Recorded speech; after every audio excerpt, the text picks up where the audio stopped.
ефірі новини у студії Олена Солоніна. Вітаю! Сьогодні у випуску дивіться.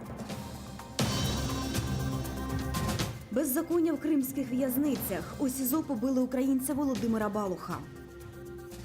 Незаконні плани. Делегації з яких країн збираються приїхати до окупованої Ялти. Вікторини та армреслінг. У Кримському домі відбулось друге заняття спікінг-клабу кримсько-татарською.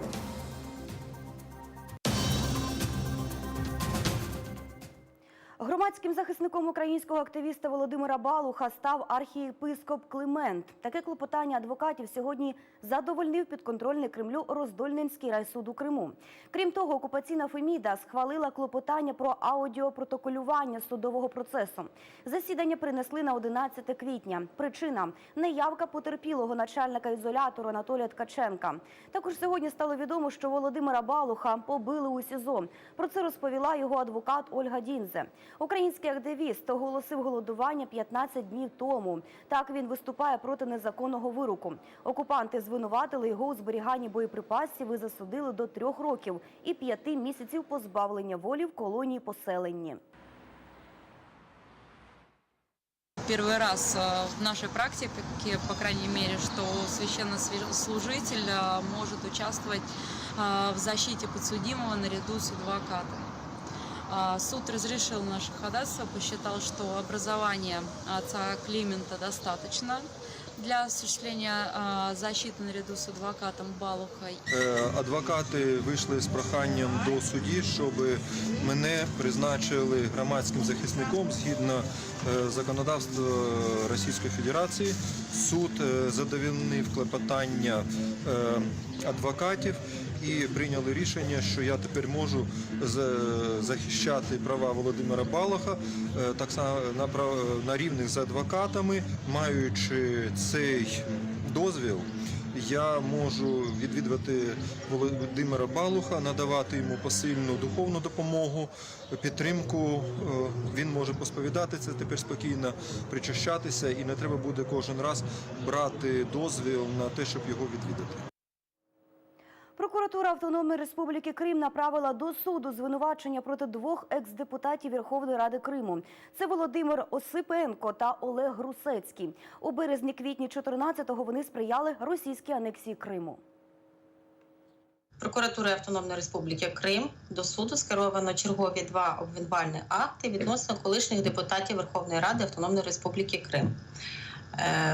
Їм загрожує покарання у вигляді позбавлення волі до 15 років. На сьогоднішній день прокуратурою до суду скеровано вже 60 обвинувальних актів відносно колишніх депутатів Верховної Ради Автономної Республіки Крим. Робота надалі триває. За час окупації Росією Криму півострів залишило близько 50 тисяч людей. Про це у коментарі журналістам ЮА Крим розповів лідер кримсько-татарського народу Мустафа Джемілєв. За його словами, окупанти змушують корінне населення залишати рідну землю і замість них масово завозять людей із Росії. Точных данных о численности не только крымских татар, но и всех, кто выехал после оккупации территории Крыма, нет. Где-то 20-25 тысяч это крымские татары, приблизительные. Но на самом деле цифры могут быть значительно выше. Что касается прибывших после оккупации Крыма других людей на территории Крыма, по официальной статистике оккупационных властей в общей сложности где-то около 1 миллиона человек они завезли в Крым. Где они строят там дома для новых переселенцев, преимущественно военным, правда, в первую очередь они дают. Голова Верховної Ради Андрій Парубій у понеділок підписав постанову про визнання незаконними виборів президента Росії в анексованому Криму. Про це він повідомив під час погоджувальної ради лідерів депутатських фракцій і комітетів. Також Парубій підписав звернення до президента України із закликом створити орган, який підготує претензії до Росії як до країни-агресора. Постанова про визнання незаконними виборів президента Росії в анексованому Криму Верховна Рада ухвалила 22 березня. За проголосували 255 народних депутатів.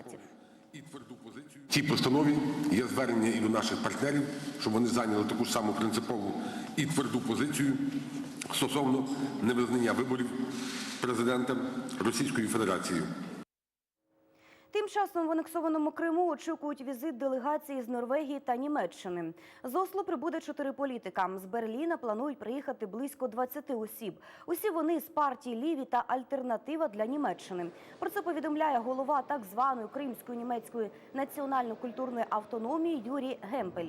За його словами, делегація візьме участь у Ялтинському міжнародному економічному форумі. Він триватиме в окупованому Криму з 19 по 21 квітня. У лютому цього року делегація з ФРН уже відвідувала незаконно окупований Крим. Спікінг-клаб кримсько-татарської продовжує заняття. У кримському будинку учасники зібралися вдруге. Перше заняття пройшло ще наприкінці лютого і було присвячене Міжнародному дню рідної мови. Що змінилося у розмовному клубі з того часу, розповість Руслан Халапов. Машаллах. Економіка Крим-татарджа. Вікторини, жарти, селфі-тайм і навіть армреслінг. В такому вільному форматі пройшло друге заняття розмовного клубу з кримсько-татарської мови. Тут присутні як нові учасники, так і ті, хто був на першій зустрічі. Найбільше, що мені тут сподобалося, це можливість розмовляти рідною мовою, а також дуже захоплюючі заняття, наприклад, гра «Фересет» і цікаві бесіди. Перша зустріч була дуже хвилююча, і я вважаю, що захід пройшов дуже жваво. Тут багато моїх друзів, тому вільний від навчання час я вирішив провести саме тут. Головне правило спікінг-клабу – спілкуватися лише кримсько-татарською. За кожне слово іншою мовою – штраф 50 копійок. Молоді люди на зустрічі знайомилися і розповідали про себе, ділилися враженнями від ігор та вікторин. Цього разу прийшли близько 40 чоловік. Це удвічі більше, ніж було на першому занятті. До нас приєдналося багато нових учасників, ще більш нових облич та нових ідей. На мою думку, ми наблизилися до мети першого заходу, і кримськотатарська мова набуває популярності серед кримських татар в Києві. Я вважаю, що це хороший результат, адже в цьому наша головна мета. Учасники та організатори спікінг-клабу впевнені, такий формат спілкування не лише стимулює до вивчення рідної мови, а й згуртовує кримських татар. Ми проводимо цей захід для того, щоб познайомити між собою молодь, об'єднати і, звичайно ж, зберегти рідну мову і культуру. Ми побачили, що зустріч пройшла добре та корисно, тому вирішили продовжити розмовний клуб і, дай Бог, не тільки в Києві. Ми хочемо вести це і в Криму, і в інших містах України, де живе наша молодь. За словами організатора Рустема Абдураманова, заняття спікінг-клабу кримсько-татарською вони будуть проводити раз на місяць. Вадим Хлюдзинський, Руслан Халапов, новини ЮА Крим. Дитинство зі зброєю в руках. Мілітаризація в анексованому Криму прийшла й до дитячого табору «Артек». Там окупанти, тільки уявіть, не лише показують дітям зброю, дають її потримати, але й навіть навчають нею користуватися. Люди у соцмережах публікують такі фото. На них десятки дітей розглядають озброєння і гранати, а після позують зі зброєю. Кримчани підписують такі фото так: «Артек – табір російського дитинства». Подрастающее поколение должно формироваться в духе уважения, толерантности, демократических ценностей, мира и так далее. Но если среди детей проводят постоянно милитарные мероприятия, причем еще и с тем, чтобы обучить детей пользоваться оружием, то это противоречит этим ценностям, в которых должны воспитываться дети. То есть среди них культивируется, во-первых, война, в том числе насилие и использование оружия. Под видом таких мероприятий, подготовки к милитаристской деятельности с привлечением там военных или оружия, обычно под видом этих мероприятий на самом деле местная власть оккупационная, она готовит и пропагандирует среди детей службу в российской армии. А пропаганда службы в российской армии является грубым нарушением международного гуманитарного права, в частности Женевской конвенции, Римского статута, который неоднократно Российская Федерация уже нарушила. Напередодні Великодня Українське національно-культурне товариство Севастополя провело День традицій та майстер-класи з розпису української писанки. Попрактикуватися і послухати лекції про українські традиції прийшли члени Молдовського, Караїмського, Німецького, Російського та Чуваського національних товариств. Організатори заздалегідь приготували трафарети з українською національною символікою. За ним гості розписували писанки, а також створювали малюнки на довільну тему. Учасники майстер-класу влаштували виставку розписаних великодніх яєць, а також книг, малюнків і виробів. У цьому брали участь як діти, так і дорослі. Зарождается жизнь. И жизнь птенчика символизировала жизнь человека. И вот каждый орнамент, каждая черточка – это был разговор с божеством, добробута, чтобы живность водилась, чтобы здоровье были, чтобы деток побольше давал Господь. У Нікітському ботанічному саду Криму розпустилися перші бутони магнолій. За словами співробітників, повністю вони розпустяться всередині квітня. Саме цього виду магнолії у ботсаду зростає 4 дерева.